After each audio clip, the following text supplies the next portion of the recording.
Hello दोस्तों, कैसे हैं आप लोग। चलिए, तो आज हम लोग क्या पढ़ने वाले हैं। बहुत important chapter 12 information relating to cognizable offences. ठीक है, चलिए चैप्टर 12 पढ़ने से पहले थोड़ा अपने देख लीजिए कि क्या क्या चीजें आसपास के चैप्टर्स क्या है, कैसे चीजें होती हैं। ठीक है, थोड़ा ओवरव्यू ले लेते हैं, फिर हम लोग चैप्टर 12 पे आते हैं। ठीक है, देखिए, अगर आप क्रिमिनल प्रोसीजर की स्टेप की बात करें, ठीक है, स्टेप का मतलब है कि प्रोसीजर क्या होता है, कैसे चीजें एक्चुअली में होती हैं। ठीक है, तो उसकी बात करें तो सबसे पहले हमें देखना पड़ेगा ज्यूरिडिक्शन की, jurisdiction of criminal code, jurisdiction of criminal code कहाँ पे दिया हुआ है भैया। ये आपका चैप्टर 13 है। ठीक है, सबसे पहले मेरे हिसाब से इसको पहले समझाना चाहिए था चैप्टर 12 से पहले। ठीक है, ज्यूरिडिक्शन ऑफ क्रिमिनल कोड अगर हमें मालूम हो जाता तो FIR समझने में और आसानी हो जाती। ठीक है, सबसे पहले क्या आता है, सबसे पहले हम ये जाने कि ज्यूरिडिक्शन ऑफ क्रिमिनल कोड क्या है, कहाँ पे क्या चीजें दी हुई हैं। एक मिनट,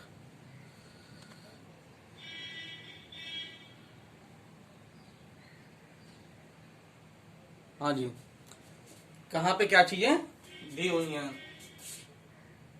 फोन जो है मैंने एयरप्लेन मोड पे नहीं डाला तो किसी के मैसेज आने लगे। ठीक है, चलिए, ज्यूरिडिक्शन ऑफ क्रिमिनल कोड कहाँ, सेक्शन 177 से 189 तक दिया हुआ है। ठीक, सबसे पहले अगर हमें ये मालूम हो जाएगा कि भैया किस कोड के पास ज्यूरिडिक्शन है इस केस को देखने की, तो ज्यादा आसानी रहेगी। ठीक है, उसके बाद अगला स्टेप क्या होता है, अगला स्टेप हमारा होता है, ज्यूरिडिक्शन मालूम हो गया, कॉग्निजेंस। ठीक है, कॉग्निजेंस क्या इन्होंने हेडिंग क्या ली है, condition requisite for initiation of proceeding. ठीक है, प्रायर कंडीशन क्या होती है, लेकिन इसको हम कॉग्निजेंस ऑफ केसेस ले लेते हैं। ठीक है, cognizance of cases, cognizance of cases कौन ले सकता है, ठीक है, कैसे लिया जाएगा, प्रायर कंडीशन क्या होती है। ठीक, इसमें सबसे इंपॉर्टेंट सेक्शन 190 पूरा ही इंपॉर्टेंट है। ये 190 से लेके नहीं 190 से लेके ये चलता है आपका 199 तक, है कि नहीं। इसमें इंपॉर्टेंट है 190, वो क्या बोलता है, 190 बात करता है कि कब मजिस्ट्रेट, कोई भी मजिस्ट्रेट जो है कैसे कैसे कॉग्निजेंस ले सकता है। ठीक है, उसमें 4 चीजें हैं। ऑन पुलिस रिपोर्ट, समझ में आ रही बात की नहीं। हम लोग बात कर रहे हैं, सबसे पहले हम लोग देखा कि चैप्टर 13 में क्या है, ज्यूरिडिक्शन है। ठीक है, 14 में क्या है, ये चैप्टर 14 है, ये क्या है, ये कि प्रायर कंडीशन क्या होंगी, कोई भी केस का कॉग्निजेंस लेने से पहले प्रायर रिक्विजिट्स क्या है, कहने का मतलब है कॉग्निजेंस ऑफ केसेस कैसे लिया जाएगा। ठीक, आप वही हेडिंग लिख लीजिएगा जो उसमें दी हुई है चैप्टर 14 में, 14 ही है ना, हाँ 14 ही है। ठीक, कहां से कहां तक दिया हुआ है, 190 से 199 तक, जिसमें 190 ये बोलता है कि मजिस्ट्रेट, सेक्शन 190 ये बोलता है कि कोई भी मजिस्ट्रेट जो है कॉग्निजेंस कैसे ले सकता है। उसमें 4 चीजें हैं, कैसे, ऑन पुलिस रिपोर्ट, ठीक, ऑन कंप्लेंट, ठीक, या कोई इंफॉर्मेशन रिसीव्ड हुआ, कहीं से इंफॉर्मेशन मिली, या सुमोटो। ये 4 तरीके से कोई भी मजिस्ट्रेट कॉग्निजेंस ले सकता है। ठीक, समझ में आ रही कि नहीं बात, अरे आ ही रही होगी। सेक्शन 190 ये बोलता है कि अभी हम लोग FIR पे ही आएंगे, ठीक है, 154 पे ही आ जाएंगे, लेकिन कुछ चीजें आप जान लीजिए पहले। ठीक, सबसे पहले हमें देखना पड़ेगा ज्यूरिडिक्शन कि कौन सी कोड का ज्यूरिडिक्शन है। ज्यूरिडिक्शन जब अभी आगे डिटेल में पढ़ेंगे हम लोग, अभी केवल ऊपर से ही चैप्टर के नाम बता रहा हूं आपको। क्या है, 177 से 189 ज्यूरिडिक्शन दिया हुआ है कि कौन सी कोड के पास ज्यूरिडिक्शन होगा, ये इन सेक्शनों में दिया हुआ है। ठीक, अगला चैप्टर है चैप्टर 14। चैप्टर 14 बोलता है कॉग्निजेंस ऑफ केसेस, कॉग्निजेंस कैसे लिया जाएगा, कोई भी कोर्ट किसी भी केस का कॉग्निजेंस कैसे ले सकती है। वो 4 तरीके सेक्शन 190 में दिया हुआ है कि 4 तरीके से ले सकती है। ऑन पुलिस रिपोर्ट, ठीक है, कि पुलिस रिपोर्ट हुई है तब, ऑन कंप्लेंट, कंप्लेंट हुई है तब, इंफॉर्मेशन, उसे कोई इंफॉर्मेशन मिली है, और सुमोटो। इंफॉर्मेशन में क्या होगा, इंफॉर्मेशन मिलने पे वो या तो फिर पुलिस को डायरेक्ट करेगा, मजिस्ट्रेट पुलिस को डायरेक्ट करेगा कि तुम भैया जो है कि तुम क्या करो, पुलिस रिपोर्ट दर्ज करो और मेरे पास केस भेजो, या उससे कहेगा पार्टीज से कि तुम कंप्लेन करो फिर मेरे पास आओ। ठीक, और सुमोटो तो ले ही सकता है। अगला स्टेप क्या है, अब इसमें दो बातें जो हैं, कॉन्ग्रुएंस अगर लिया है तो ये तो ए पार्ट मान लो, ये बी मान लो, चलो इसी के नीचे ही आ जाते हैं। ठीक, कॉन्ग्रुएंस लिया है तो कैसे लिया, पुलिस रिपोर्ट पे लिया या कंप्लेंट पे लिया है, तो चार, आप दो पे आ जाइए, वन और बी, वन ये ए और बी। ठीक, ऑन पीआर होगा तो चैप्टर 12 है कि नहीं, पुलिस रिपोर्ट पे होगा, कैसे होगा ये चैप्टर 12 बता रहा है। ऑन कंप्लेंट है, ये चैप्टर 15 है। ठीक, कंप्लेंट पे कैसे होगा, 12, 13, 14, 15, हाँ ठीक, ऑन कंप्लेंट पे होगा, कैसे होगा, तो ये चैप्टर 15 में दिया हुआ है। समझ में आ रहा है कि नहीं आ रहा, आ जाएगा समझ में, एक दो बार देखिएगा, रिपीट करते करते अपने आप समझ में आएगा। ठीक, उसके बाद में क्या होता है, इसके बाद में इन दोनों स्टेप के बाद में जो मैंने नीचे लिख दी हैं, इन दोनों स्टेप के बाद में क्या होगा, issue of process, issue of process कहाँ है ये, चैप्टर 16। ठीक है, चैप्टर 16 में issue of process, commencement of proceeding आप कह सकते हैं इसे, जो हेडिंग दिया हुआ है, क्या दिया हुआ है, कमेंसमेंट ऑफ प्रोसीडिंग, कि प्रोसीडिंग चालू होगा तो कैसे होगा भैया, इशू ऑफ प्रोसेस होगा, क्या होगा, समन भेजा जाएगा पार्टीज को या वारंट भेजा जाएगा। ठीक है, वारंट ऑफ अरेस्ट किया जाएगा, जैसा केस होगा उस हिसाब से, अगर कंप्लेंट केस हुआ तो फिर वो समन भेजेंगे। ठीक है, कंप्लेंट केस में समन भेजेंगे, यस, समन केस हुआ तो समन भेजेंगे, वारंट केस हुआ तो वारंट भेजेंगे। ठीक है, चैप्टर 16 हो गया। उसके बाद में क्या होगा, इसका चार्जेस फ्रेम होंगे, चैप्टर 17 है कि नहीं। इसके बाद ही इश्यू ऑफ प्रोसेस हुआ, हमने भाई समन भेजा, मतलब आप जब जज बन गए आपने समन भेजा, उसके बाद समन भेजा या वारंट भेजा, वारंट ऑफ अरेस्ट इशू कर दिया, वो होके आया, तो उसके बाद में क्या होगा, उससे पूछेंगे भैया तुम अपने ऊपर जो तुम्हारे ऊपर जो इल्जाम लगे हैं क्या तुम मानते हो, नहीं मानते हो, चाहे मानते हो चाहे नहीं मानते हो, दोनों केसेस में अगर नहीं मानता है तो चार्जेस, मान लिए तो जजमेंट, है कि नहीं। तो चार्जेस फ्रेम होंगे, चार्जेस फ्रेम होंगे कहाँ पे दिया हुआ है, चैप्टर 17 में। चार्जेस फ्रेम होने के बाद ट्रायल चालू हो जाएगा, ट्रायल चालू हो जाएगा। ट्रायल हमें देखना पड़ेगा कि ट्रायल कौन सी कोर्ट कर सकती है, अगर कोर्ट ऑफ सेशन का केस हुआ तो कोर्ट ऑफ सेशन का ट्रायल चलेगा, वारंट केस का हुआ तो वारंट केस का ट्रायल चलेगा, है कि नहीं, और अगर समन केस का हुआ तो समन केस का ट्रायल चलेगा। ये चैप्टर 18, चैप्टर 19 और चैप्टर 20 समझ में आया कि नहीं हुआ। तो 12 से 20 तक ऐसे चलता है पूरा प्रोसीजर। ठीक, क्या हुआ, सबसे पहले आप जुरिडिक्शन मालूम कर लो कि कौन सी कोर्ट के पास जुरिडिक्शन है, उसके बाद कोर्ट कॉन्ग्निजेंस कैसे लेगी। ठीक है, कोई भी मजिस्ट्रेट है वो कॉन्ग्निजेंस कैसे ले सकता है, वो 4 तरीके से ले सकता है, on police report, on complaint, on information, on suo motu. ठीक है, पुलिस रिपोर्ट पे हुआ तो चैप्टर 12 में दिया हुआ है, ऑन कंप्लेंट होगा तो चैप्टर 15 में दिया हुआ है, कंप्लेंट टू मजिस्ट्रेट। ठीक, उसके बाद में, इसके बाद में चाहे पीआर हो चाहे कंप्लेंट हो, फिर कमेंसमेंट ऑफ प्रोसीडिंग होगा, मतलब इशू ऑफ प्रोसेस हो जाएगा। इशू ऑफ प्रोसेस में समन वारंट जो भी कुछ भेजना है वो भेजा जाएगा, चैप्टर 16 में ये सब दिया हुआ है। ठीक, उसके बाद चार्जेस फ्रेम होंगे, चैप्टर 17 में चार्जेस दिए हुए हैं। उसके बाद में ट्रायल चालू हो जाएगा, कौन सी कोर्ट ट्रायल कर सकती है, फिर उसी हिसाब से हमें प्रोसीजर इस्तेमाल करना पड़ेगा। अगर कोर्ट ऑफ सेशन कर रही है तो चैप्टर 18, और वारंट केस है तो चैप्टर 19, और अगर समन केस है तो चैप्टर 20, है कि नहीं। चलिए अब आ जाते हैं हम लोग 154 पे ही, कि यहां से स्टार्ट कर दें, जुडिक्शन ऑफ क्रिमिनल कोर्ट से स्टार्ट कर दें। 177 से 189 पहले पढ़ लेंगे, उसके बाद 190 से 199 पढ़ लेंगे, फिर उसके बाद हम लोग ये पढ़ लेंगे, कहां से है, 154 से 176, चैप्टर 12, 176, 190, 200 से 204, नहीं यार छोड़ो, सीधे चलते हैं। ठीक है, कंफ्यूजन हो जाए बाद में तुम्हें, मुझे तो नहीं होगी, तुम लोग को हो जाएगी, समझे कि नहीं। सीधे चलते हैं, याद करने में आसानी रहेगी आप लोग को। समझ में आएगी नहीं है, बताइएगा कमेंट करके, कोई दिक्कत हो तो। ठीक है, एक भाई ने कमेंट किया था कि सर लाइट सही नहीं है आपके उसमें लेक्चर्स में, तो आज दिन में रिकॉर्ड कर रहा हूँ टाइम निकाल के।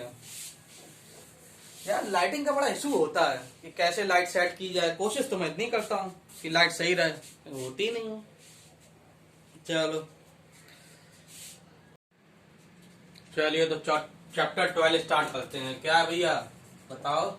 चैप्टर 12 इंफॉर्मेशन,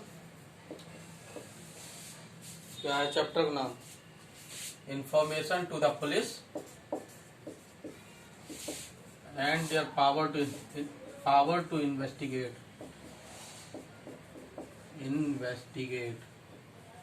इन्वेस्टिगेशन कहाँ पे दिया हुआ है बताइए? इन्वेस्टिगेशन दिया हुआ है 2H में, दिया हुआ है कि नहीं? क्या 2H क्या बोलता है कि इन्वेस्टिगेशन उसे कहेंगे जो पुलिस ऑफिसर द्वारा या किसी और के द्वारा, मजिस्ट्रेट को छोड़ के, ठीक है, मजिस्ट्रेट को छोड़ के किसी और के द्वारा भी। जनरली इन्वेस्टिगेशन किसके द्वारा होती है? पुलिस ऑफिसर द्वारा। और कौन नहीं कर सकता? मजिस्ट्रेट नहीं कर सकता, है कि नहीं? क्योंकि मजिस्ट्रेट इंक्वायरी करता है, इन्वेस्टिगेशन नहीं करता। चलिए क्या बोलता है चैप्टर, कहां से कहां तक चलता है? बहुत इंपॉर्टेंट है, ठीक है। 154 से 176 बहुत ही इंपॉर्टेंट है ये सेक्शन, ये वाला चैप्टर। अगर सीआरपीसी आनी है आपके एग्जाम में, चाहे प्री हो चाहे मेंस हो, कुछ भी हो, अगर सीआरपीसी आनी है तो चैप्टर 12 से प्री में 2-4 क्वेश्चन और मेंस में 1 क्वेश्चन आना ही आना है, ठीक है। चाहे एफआईआर पूछ दें चाहे कुछ और पूछ दें, ठीक है। चलिए स्टार्ट करते हैं सेक्शन 154। क्या बोलता है भाई? Information in cognizable cases. Information in cognizable cases, इसी को हम लोग एफआईआर भी बोल देते हैं, ठीक है। अपने आप में ऐसा कोई टर्म इस्तेमाल नहीं किया गया है एफआईआर। एफआईआर का मतलब होता है फर्स्ट इंफॉर्मेशन रिपोर्ट।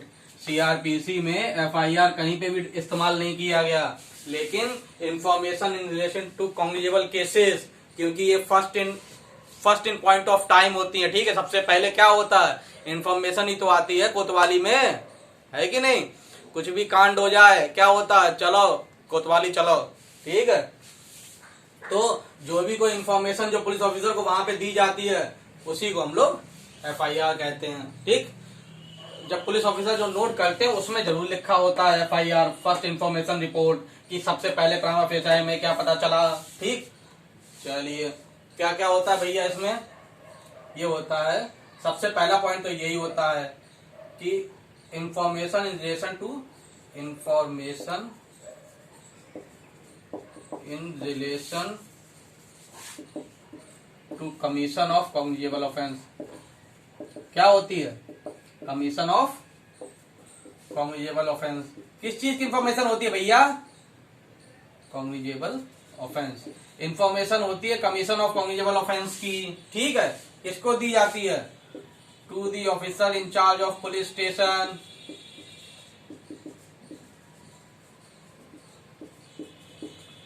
ठीक। किसको दी जाती है? To the officer in charge of police station. ये सब 154 में ही दिया हुआ है। और क्या दिया हुआ है कि ओरली भी हो सकती है और राइटिंग में भी, ठीक। ओरली अगर है तो पुलिस ऑफिसर क्या करेगा? पुलिस ऑफिसर उसे राइटिंग में करेगा, ठीक। ओरली अगर है, वो भाई साहब हम गए, हम पहले लिख के लेके नहीं गए। अब मैं तो एडवोकेट हूं, समझे कि नहीं? मैं तो लिख के लेके जाऊंगा घर से, अपने हिसाब से लिखूंगा, समझे कि नहीं? सिर्फ वही चीजें डालूंगा। अगर अच्छा वकील जो होता है वो एफआईआर में क्या लिखता है? केवल वही सारी बातें लिखता है जिसपे कोई ना कोई सेक्शन अप्लाई हो रहा हो, जिसके बेसिस पे वो चार्जेस फ्रेम कर सके, ठीक है। चार्जेस क्या मतलब कि किस किस सेक्शंस में ऐसी ही चीजें डालूंगा जो ऑफेंसिव बन रहे हो उसमें, है कि नहीं? कि अगर चलो छोड़ो, प्रैक्टिकल में तो बहुत चीजें अलग हो जाती हैं, तो ऑन कैमरा आपको नहीं बोला जा सकता कि एफआईआर लिखते समय क्या होता है। कि वो जानता है भैया, क्लाइंट ने आके कहा कि उसने हमें डंडे से मारा, उसने कहा डंडा काय का था? लकड़ी का। उसमें लिख दिया कि लोहे की रॉड से मारा आके, ठीक है। और उसके पास चाकू नहीं था, फिर भी लिख दिया कि एक दो के पास चाकू भी था। क्यों? क्योंकि वो मान लीजिए डंडा लिखते तो शायद वो हर्ट में आ जाता, लोहे की राड लिख दिया ग्रीवियस हर्ट में आ जाएगा। ठीक है, ये सब चीजें चेंज कर देते हैं लोग, लेकिन ऐसा करना नहीं चाहिए। जो हकीकत है सच्चाई लिखनी चाहिए। ठीक है, चलो। हाँ, अगर ओरली अगर ओरली है तो पुलिस ऑफिसर इन राइटिंग, ठीक है, उसे राइटिंग में कर देगा। और राइटिंग में फिर तो कोई बात ही नहीं। साइन ऑफ कंप्लेनेंट, जो साइन ऑफ इंफॉर्मेंट, जो इंफॉर्मेंट है, कंप्लेनेंट तो कंप्लेंट के केस में होता है, इंफॉर्मेंट है उसके साइन लेगा उसी पे। ठीक है, और इससे पहले रीड और करवाएगा यार, उसके सामने सुना देगा पढ़ के, भैया कि देखो ये चीजें लिखी हैं। सबसे पहले क्या होता है, ये information in relating to the cognizable offence, ठीक, किसको दी जाती है? Officer in charge of police station. कैसे दी जाएगी? ओरली भी दे सकते हो, राइटिंग में भी दे सकते हो। और अगर आपने ओरली दी तो पुलिस ऑफिसर जो है उसे राइटिंग में लिख लेगा, और राइटिंग में लिखने के बाद उसको रीड करके सुनाएगा, रीड करके सुनाने के बाद उसके उस पर साइन ले लेगा। बस हो गया भाई यार। ठीक है, चलो पढ़ें। खोलिए भैया सेक्शन 154। उसके अलावा दो तीन बातें और हैं, चलो पढ़ लेते हैं। दो तीन बातें और हैं, इसी में लिख दे। ये जब मेंस लिखिएगा, मेंस का आंसर, उसमें भी यही सब चीजें एजेंसियल डाल दीजिएगा। क्या डालेंगे आप? एजेंसियल्स ऑफ एफआईआर, ठीक, और यही सब चीजें पैरा वाइज छोटे छोटे पैरा लिख के डाल दीजिएगा। चलिए, और क्या है भाई? और कॉपी ऑफ उसकी जो कॉपी है वो फ्री ऑफ कॉस्ट उसे दी जाएगी। फ्री ऑफ कॉस्ट उसे एक उसकी कॉपी दे दी जाएगी। और कुछ है? और जो उनकी डायरी होती है उसमें उसे नोट कर लेंगे। ठीक है, पुलिस डायरी जो होती है उसमें नोट कर लिया जाएगा क्या क्या है भाई, पुलिस डायरी में मेंशन कर देंगे। और कुछ? अब तो सब वो हो गया। चलिए, और भी चीजें हैं इसमें, केसेस भी देखने पड़ेंगे, लेकिन सबसे पहले हम 155, 156 भी देख लें, तब केसेस देखेंगे, तब ज्यादा मजा आएगा। ठीक है, चलिए पढ़िए। Section 154, every information relating to the commission of cognizable offence. क्या होता है भाई? Information relating to the cognizable offence है। अरे पढ़ लेना, ठीक है, ऐसे ऊपर से 154 जो है, जो सबसेक्शन 1 है उसको पढ़ लीजिएगा। यही सब चीजें लिखी हुई हैं। ठीक है, कुछ गलती हो तो मुझे बाद में बताइएगा। इसका प्रोविजो है जो कि जुड़ा था 2013 में। ठीक, प्रोविजो है इसका जो जुड़ा था 2013 में। वो क्या कहता है कि कोई भी ऑफेंस अगर वुमेन से रिलेटेड है, ठीक है, कोई भी ऑफेंस वुमेन से रिलेटेड है तो मस्ट बी राइटिंग बाई, तो हमेशा जो एफआईआर उसकी जो होगी, इंफॉर्मेशन जो होगी, वो हमेशा वुमेन पुलिस ऑफिसर द्वारा लिखी जाएगी। ठीक, प्रोवाइडेड फर्दर डेट में ये है कि अगर वो मेंटली या फिजिकली, अगर कोई भी ऐसा है इससे रिलेटेड हुआ है, ऑफेंस रिलेटेड टू वुमेन से हुआ है, और वो मेंटली और फिजिकली डिस्टर्ब है, ठीक है, या मेंटली फिजिकली फिट नहीं है, तो उसके रेसिडेंस जहाँ पे वो रहती होगी वहां पर जाके इंफॉर्मेशन नोट की जाएगी। ठीक है, और अगर वो आपकी मतलब मान लीजिए कि वो मेंटली है तो आपकी बात तो समझ नहीं सकती, तो अगर स्पेशल कोई इंटरप्रेटर चाहिए उसके लिए तो उसको भी साथ लेके जाना पड़ेगा। ठीक, और इसमें एक चीज और है कि अगर उसने मजिस्ट्रेट साहब ने अगर वो लिखा हुआ है, ठीक है, कन्फेशन या स्टेटमेंट नोट किया 164 में, तो उसकी भी कॉपी पुलिस ऑफिसर ले लेगा और उसी में मेंशन कर देगा। ठीक है, और तो कुछ है नहीं। तीसरा पॉइंट ये बोलता है, ये 1 है ना, ये तो 1 हो गया। ठीक है, दूसरा हो गया कॉपी फ्री ऑफ कॉस्ट दी जाएगी। तीसरा ये बोलता है कि अगर ये ना नोट करे, police officer in charge of police station note नहीं कर रहा है तो क्या होगा बताइए? आप सुपरिटेंडेंट ऑफ पुलिस, एसपी साहब के पास बाई पोस्ट, ठीक है, कंप्लेंट भेज दें। ठीक है, अपनी मतलब इंफॉर्मेशन बाई पोस्ट एसपी साहब को भेज दें। एसपी साहब क्या करेंगे? या तो खुद खुद इन्वेस्टिगेशन कर देंगे, इन्वेस्टिगेशन खुद चालू कर देंगे, या तो अपने सबऑर्डिनेट को बोल देंगे कि तुम चालू करो। ठीक, इतना समझ में आई? चलो यार इसी में कर लेते हैं, फिर ये हटा दूंगा, फिर कैसे काम चलेगा। 2-3 केसेस नोट कर लीजिएगा। ठीक है, केस एक है हासिफ वर्सेस क्या था, Hasif versus state of UP, Hasif versus state of Bihar, Hasif versus state of Bihar. इसमें क्या बोला था, इसमें ऑब्जेक्ट ऑफ एफआईआर बताया था कि object of FIR is to start criminal proceeding, is to start criminal proceeding, यही था ना। हाँ, ये स्टार्ट है, initiate the criminal proceeding, initiate the criminal proceeding, ठीक। Object of FIR is to initiate criminal proceeding, Hasif versus state of Bihar में बोला गया था। अब क्वेश्चन ये आता है, क्या रजिस्ट्रेशन ऑफ सॉरी ये एफआईआर नोट करना, एफआईआर नोट करना क्या पुलिस ऑफिसर के बाउंड है क्या वो नोट करने के लिए? बहुत से लोग होते हैं, अब बाद में न्यूज में मालूम पड़ता है कि 3 दिन से 4 दिन से भाग रहा था बेचारा, महीने भर से भाग रहा था, पुलिस ऑफिसर ने, ऑफिसर इंचार्ज ने वहां पे उसकी एफआईआर नोट ही नहीं की। ठीक है, ऐसा होता है ना। अरे मैं क्या बोल रहा हूँ, कोर्ट ही बोलती है कि अगर कोई जिस शहर का जहाँ पे पुलिस ऑफिसर चौकी है, अगर वहां का कोई दमदार आदमी होता है उसके खिलाफ एफआईआर नोट करके दिखाइए, समझे कि नहीं? जल्दी नहीं नोट करते पुलिस वाले, है कि नहीं? ये मैं नहीं बोलता हूँ, ये कोर्ट बोलता है। ठीक, कोई बाहुबली कोई होता है, मान लीजिए शहर में बाहुबली होते हैं, उनके खिलाफ अगर कोई आप एफआईआर लिखवाना चाहें, जल्दी नहीं लिख पाती। ठीक है, ऑफिसर इंचार्ज दबता है कि ना लिख पाऊं, भगा दूं इसे, क्या करूं। ठीक है, नहीं लिखते हैं। रेप एप के केसेस में हो जाता है 3-3 4-4 दिन तक एफआईआर नोट नहीं होती, समझे कि नहीं? तो ये क्या चीज है? तो क्या क्वेश्चन ये था कि एफआईआर नोट करना, ठीक है, ये पुलिस ऑफिसर लीगली बाउंड है कि नहीं है? बिल्कुल है। कौन सा केस था? State of Haryana versus Bhajanlal, state of Haryana versus Bhajanlal, BHAJAN Bhajanlal, LAL लाल। और अभी एक रिसेंट केस है Lalita Kumari versus state of UP. हाँ, स्टेट ऑफ यूपी है शायद, हाँ स्टेट ऑफ यूपी, ये 2013 का है। क्या हुआ था इसमें? इन दोनों ही केस में सबसे पहली बात तो ये बोला गया था, police is bound, police officer in charge of police station is bound to register FIR if the case is related to cognizable offence. आई बात समझ में? अगर कॉग्निजेबल ऑफेंस से रिलेटेड कोई भी इंफॉर्मेशन है तो पुलिस ऑफिसर बाउंड है उसको नोट करने के लिए।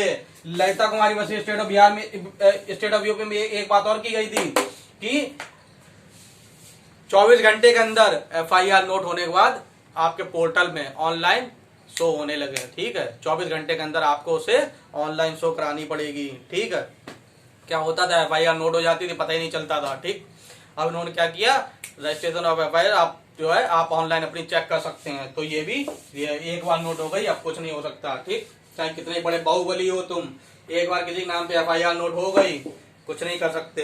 ठीक, फिर वो कोर्ट से ही होगा, क्वेश्चन ऑफ एफआईआर के लिए जाइए आप, उसके अलावा कुछ नहीं हो सकता।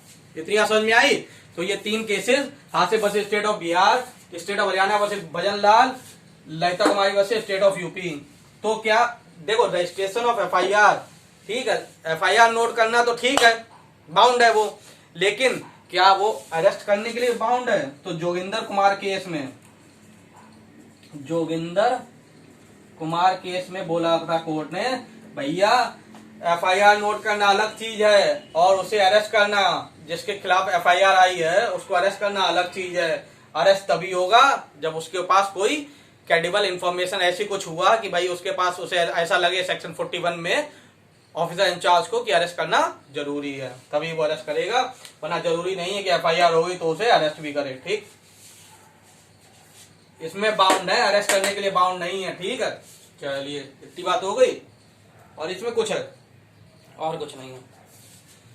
155 देखते हैं, समझ में आ रहा है कि नहीं आ रहा? आ ही रहा होगा।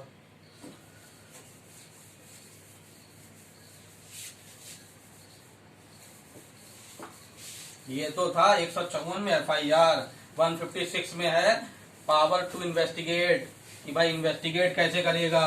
155 में है information in relation to non cognizable offences. ठीक, 154 में क्या था, information relating to cognizable offences.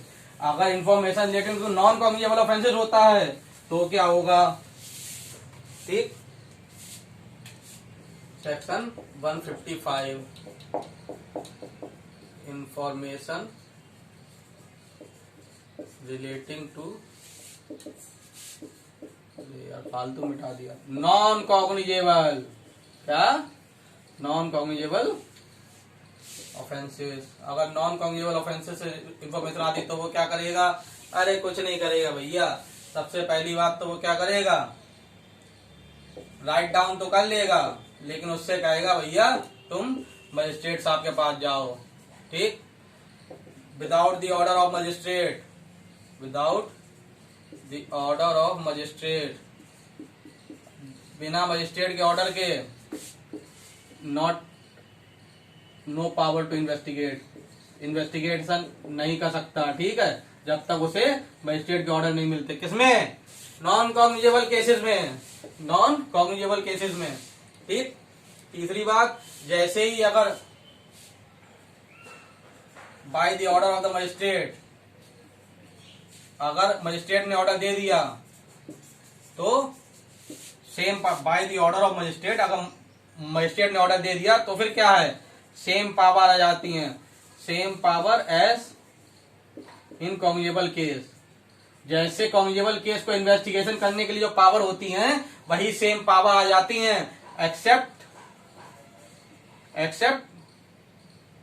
Power to arrest. Arrest नहीं कर सकता जब तक अरेस्ट वारंट नहीं आएगा कोर्ट से, ठीक। Power to arrest, except power to arrest को छोड़ के, रुको थोड़ा और एक अब लिख लें, एक दो पॉइंट, ठीक। और कुछ है, हाँ, चौथा पॉइंट इसका ये बोलता है, ये सबसेक्शन है, ये सबसेक्शन है 155 के 1 2 3 4, ठीक। चौथा क्या बोलता है कि अगर कोई में कॉग्निजेबल कोई ऑफेंस है जिसमें कॉग्निजेबल भी है और नॉन कॉग्निजेबल ऑफेंस भी है, दोनों ही हैं, तो क्या माना जाएगा, कोई ऑफेंस है जिसमें कॉग्निजेबल भी है और नॉन कॉग्निजेबल, कोई ऐसी इंफॉर्मेशन आई जिसमें दोनों चीजों से रिलेटेड है, कॉग्निजेबल ऑफेंस के लिए और नॉन कॉग्निजेबल ऑफेंस के, तो क्या होगा, तो उसे कॉग्निजेबल ऑफेंस मान लिया जाएगा, ठीक। और ये 154 से डील होगा फिर, ठीक। समझ में आई बात कि नहीं। चलिए देखते हैं 154 क्या 155 क्या बोलता। Information as to non cognizable cases and investigation of cases. देखिए उसमें क्या था, 154 में investigation relating to cognizable offences था और उसका पावर टू इन्वेस्टिगेट 156 में दिया हुआ है, लेकिन 155 में information relating to cognizable offence भी है और साथ में पावर टू इन्वेस्टिगेट भी इसी में दिया हुआ है, ठीक। पावर टू इन्वेस्टिगेट, और कॉग्निजेबल केस की पावर टू इन्वेस्टिगेट कहां दी हुई है, 156 में, जो नया सेक्शन अभी आएगा, ठीक है, अगला सेक्शन। पहली बात हो गई है, समझ में आई।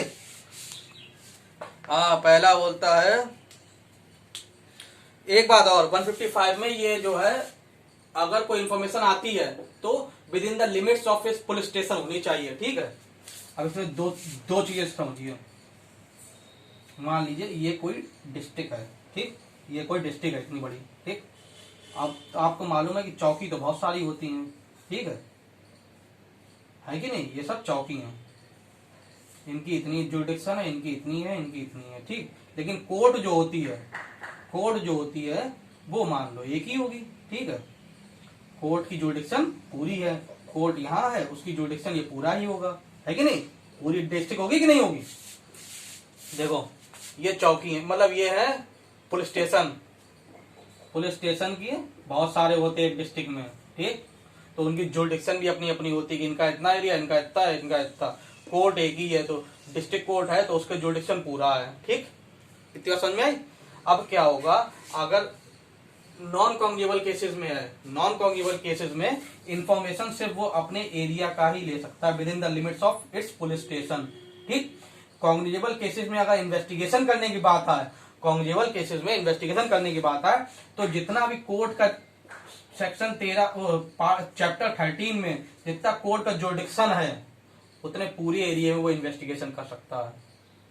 बात समझ आ रही कि नहीं आ रही।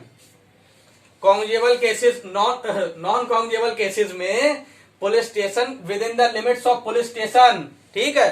पुलिस स्टेशन की लिमिट कम हो सकती है लेकिन कोर्ट की लिमिट ज्यादा हो सकती है, क्योंकि पुलिस स्टेशन एक डिस्ट्रिक्ट में बहुत सारे होते हैं, उनकी जुडिक्शन अपनी अपनी होती है। कोर्ट पूरी डिस्ट्रिक्ट में एक ही होता है कि नहीं। चलिए, तो इसमें लिख लीजिएगा, when information is given to an officer in charge of police station, section 155 की बात कर रहे हैं, of the commission within the limits of such station. क्या है? Within the limits of such station, ये नोट कर लीजिएगा, of a non cognizable offences, और बाकी सब बातें वही है, वो मजिस्ट्रेट को भेज देगा। दूसरे में है no police officer shall investigate a non cognizable case, वही बात है कि इन्वेस्टिगेशन नहीं कर सकता। दूसरे में without the order of the magistrate no power to investigate cognizable cases, non cognizable cases में, और by the order of magistrate, अगर कोर्ट के ऑर्डर मिल जाते हैं तो सेम पावर आ जाएगी as in the case of cognizable case, except power to arrest, क्योंकि नॉन कॉग्निजेबल केसेस में वो without the warrant of the court arrest नहीं कर सकता। अगर कॉग्निजेबल नॉन कॉग्निजेबल दोनों चीजें होती हैं तो वो कॉग्निजेबल केस मान दिया जाएगा, ठीक है। लास्ट चौथा इसका ये कुछ नहीं है, ठीक है। आइए 156 का आइए, समझ में आ रहा है कि नहीं आ रहा?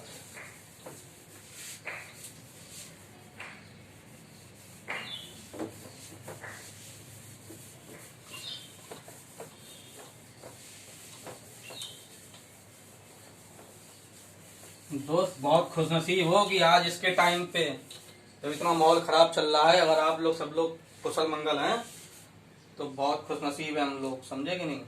आप लोग क्या, हम भी, समझे कि नहीं? क्योंकि और जब इतने खुशनसीब हैं तो पढ़ ही लें फिर घर पे बैठ के, समझे कि नहीं? पढ़ लो, ज्यादा बढ़िया रहेगा। सेक्शन 156 क्या है? Power to investigate, power to investigate cognizable case. भैया इनके पास, पुलिस ऑफिसर के पास पूरी पावर होती है, ठीक है। इनके कोई इंटरफेयर नहीं कर सकता इनकी पावर में। पुलिस ऑफिसर के पास ये एब्सोल्यूट पावर होती है कि वो कैसे इन्वेस्टिगेट करे, ठीक है। कोई भी उसमें इन्वेस्टिगेशन में इंटरफेयर नहीं कर सकता, इवन द कोर्ट नहीं इंटरफेयर कर सकता है, ठीक है। उसकी इन्वेस्टिगेशन की क्रेडिबिलिटी आप वो बात की बात है, लेकिन जब उसे इंफॉर्मेशन मिली उसके बाद उसे इन्वेस्टिगेशन कैसे करनी है ये उसकी खुद की पावर है, ठीक। पुलिस ऑफिसर कैसे इन्वेस्टिगेट करता है, अमेरिका में अलग होता है, अमेरिका में मजिस्ट्रेट इन्वेस्टिगेशन करता है, ठीक है, उसकी उसमें होता है, लेकिन यहाँ पर पुलिस ऑफिसर के पास होता है। ये बहुत बड़ी पावर मानी जाती है, ठीक। ये होता है केस को बनाना और बिगाड़ना पुलिस ऑफिसर के ही हाथ में होता है दोस्त। वही सेटिंग हो गई तुम्हारी तो ठीक है। चलो 156 police officer power to investigate cognizable case, power to investigate cognizable case, ठीक है। इसमें 3 है। पहली बात, without the order of magistrate, without the order of magistrate has power to investigate, ठीक।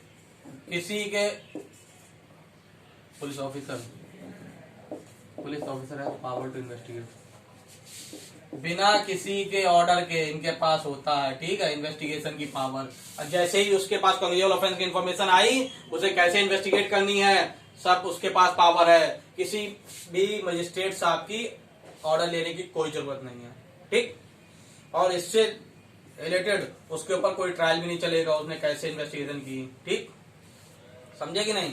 तीसरी बात, हाँ, अगर सेक्शन 190 के अंडर 193 है, 190 है, ठीक है। अगर सेक्शन 190 में मैंने बताया था क्या था, 190 में अगर मजिस्ट्रेट अगर उसके पास केस भेज रहा है, मजिस्ट्रेट अगर पुलिस ऑफिसर से कह रहा है कि तुम इन्वेस्टिगेट करो, तो भी वो इन्वेस्टिगेट कर सकता है, ठीक। क्या होता है 190 में, क्या दिया हुआ था, सबसे पहले पढ़ाया था मैंने, क्या बताया था कि 190 में मजिस्ट्रेट के पास पावर होती है कि वो 4 तरीके से कॉग्निजेंस ले सकता है कोई भी केस का। कैसे? पुलिस रिपोर्ट से, कंप्लेंट से, इंफॉर्मेशन से और ऐसे। तो 199 अगर 190 से केस आया है कोई भी पुलिस ऑफिसर के पास, केस क्या मतलब कोई भी जानकारी आई कि हमें इन्वेस्टिगेट करना है, तो ही वो इन्वेस्टिगेट कर सकता है, ठीक। सेम पावर होंगी उसके पास उसमें भी। पढ़िए 156 police officer power to investigate cognizable case any officer in charge of police station may, without the order of the magistrate, investigate any cognizable case which a court having jurisdiction over the local area. मैंने बताया था कि court का local area police station का नहीं, police station का कम होगा, वो पूरे कोर्ट के लोकल एरिया में इन्वेस्टिगेट कर सकता है. ठीक. Within the limits of such station would have the power to inquiry into or try under the provision of chapter 13. No proceeding of a police officer in any such case shall at any stage be called in question on the ground that the case was one which such officer was not empowered under this section to investigate. ठीक. कि उसके ऊपर कोई भी investigation नहीं चलेगी कि भैया उसके पास पावर थी कि नहीं थी. ठीक. तीसरा, any magistrate empowered under section 190 में ऑर्डर सच इन्वेस्टिगेशन एज अबव मेंशन. ठीक. 190 के पास मजिस्ट्रेट की पावर है कि 190 के थ्रू इन्वेस्टिगेशन के लिए पुलिस ऑफिसर के पास भेज सकता है. ठीक है. अब प्रोसीजर फॉर इन्वेस्टिगेशन कैसे होगा 157 में है, आगे के सेक्शन लोग अगले लेक्चर में पढ़ेंगे. ठीक है. Thank you.